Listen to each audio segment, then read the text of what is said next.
Tens of thousands of people have joined anti-racism demonstrations across the UK following the killing of George Floyd in the US city of Minneapolis last month. They came to demand change, despite a deadly virus, despite the dangers of large crowds, and despite warnings to stay away. Organised under the rallying cry of Black Lives Matter. A councillor in the Forest of Dean has resigned after a Black Lives Matter demonstration planned for next Sunday in Lydney was cancelled. In an open letter, the council said the event was causing anxiety among residents, but the organisers believe the rejection has racial overtones.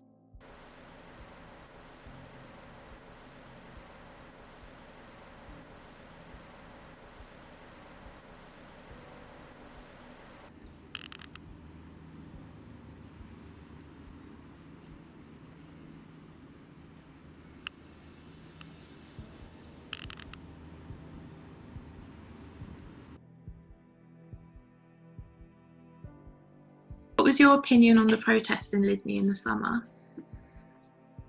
I felt that we needed more of them, to be honest. The fact we only had one, especially what was going on during the lockdown, I feel like we needed to do more. And I've always said that the forest needs to do more. At first I was a bit concerned because of COVID that the 2 metre social distancing wasn't going to be kept. And when I saw news clips afterwards, I could see that it was very well organised.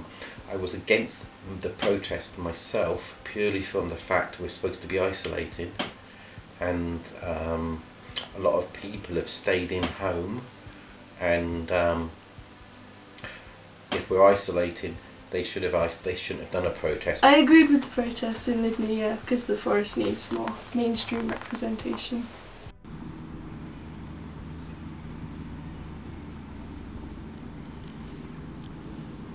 Yes, I'm in Bathurst Park, where the Black Lives Matter protest was due to go ahead here next weekend.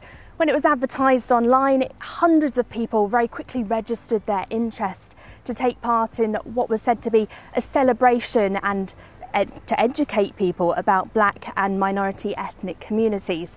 But yesterday, the council published an open letter to the organisers urging them to cancel the event. They stated safety concerns, but they also said that the event would be more damaging than helpful to the cause.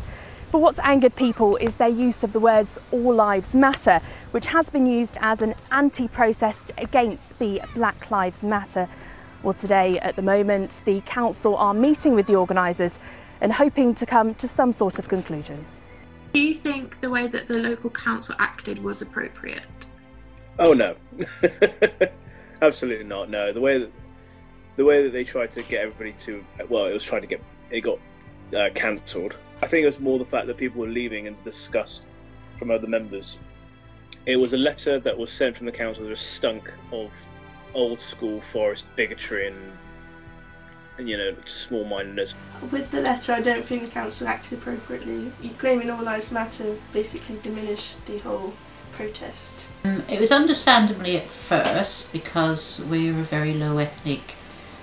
a very low ethnic area, so they didn't really know what they were dealing with. But I think when people complained enough, they did sit up and listen and let it go ahead, which I think was the right decision to do. I understand where the council were originally allowing the protest, but then because you want free speech and democracy, I think that's very important in this country. But I also understand why they wanted to ban it, and I think that was the right thing because we were doing a lockdown.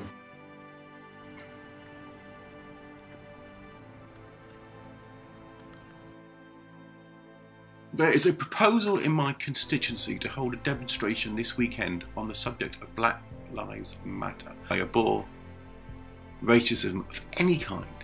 In normal circumstances, I would welcome people demonstrating that they too are against racism of any kind. I hear people say we have the right to protest in this country, and we normally do. However, under the regulations, we actually do not have the right to protest.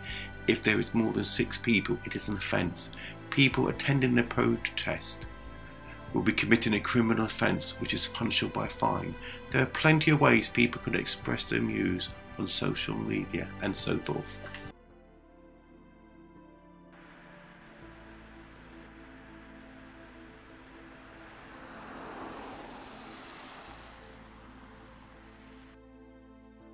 people who didn't attend the protest, could you explain, what happened on the day? What was it like?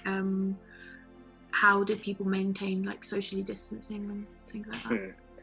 So we all went in segments, so to make sure that we weren't all in a big group, because the last thing we wanted to do was to give any ammo to the people who were trying to stop it, to give us a reason for them to try and shut it down.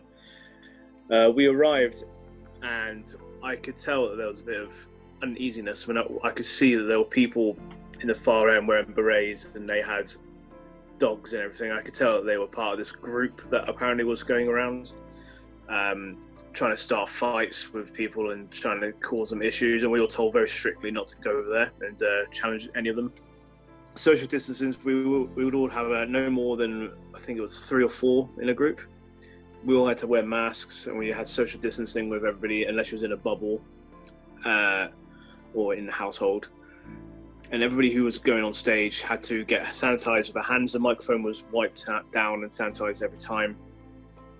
Gloves were worn, because I went on stage as well and I did a little speech, and I had to make sure that my hands were sanitised, and I made sure personally as well that my hands were sanitised, and everything around me was just so for my safety, and also to give the political point of we are doing this and we are following the rules.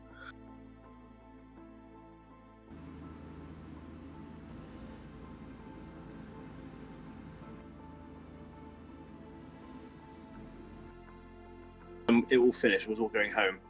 How everybody online was saying like, oh, well, nobody showed up, and I have all saying like, well, that was pointless. What a waste of time. And it's like, sorry, but I'm pretty sure that we are the only protest that got into the House of Lords for a start. Exactly. We are the biggest protest that had a lot of people talking in the entire area, which I don't think anybody in Cheltenham or Gloucester's protests had. And we've also made an entire scene where it was on television, and we had literal documentaries made about it which was on telly. So I think it was a huge success.